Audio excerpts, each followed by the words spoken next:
खबर आपको देंगे। गिलगित बल्तिस्तान बदतरीन सैलाबी तबाहियों की जद में है। दरियाए हुंजा में सैलाबी सूरत हाल पैदा हो गई है। तर्जुमान गिलगित बल्तिस्तान हुकूमत के मुताबिक सैलाब गिलगित बल्तिस्तान के इलाके शगर में आया है। हुंजा के मकाम पर शाइस्ता रेशम ब्लॉक होने से मुसाफिर फंस गए हैं। गुलमत और गोजाल के मकाम पर सैलाबी रेलों ने तबाही मचा दी है। शहर रेशम पर पहाड़ से पत्थर गिरने के दौरान 50 से जायद मजदूर बच गए। तर्जुमान गिलगित बल्तिस्तान हुकूमत के मुताबिक सैलाब गिलगित बल्तिस्तान के इलाके शगर में आया है। मजीद क्या सूरत हाल है बताएंगे डॉन न्यूज़ के नुमाइंदे इम्तियाज ताज। जी इम्तियाज, बताएगा क्या सूरत हाल है?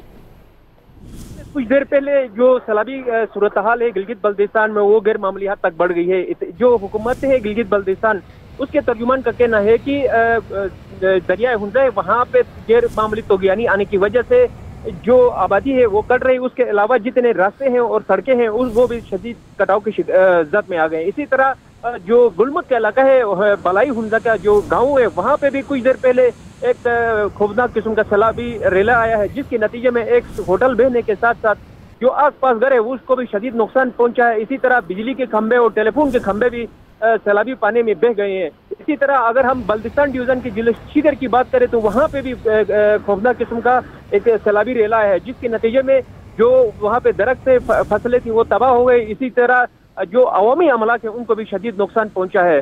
तो ये सूरत हाल। इसके अलावा काबिल जिक्र बात यह है कि गुलमत में जो वहाँ पे काम कर रहे थे वाटर चैनल में 50 के करीब मजदूर इसी दौरान ही सैलाबी रेला आया है। तमाम मजदूरों ने भागकर जो है अपनी जानें बचाई है। जी बहुत शुक्रिया इम्तियाज ताज तफसीली तौर पर आगाह करने के लिए।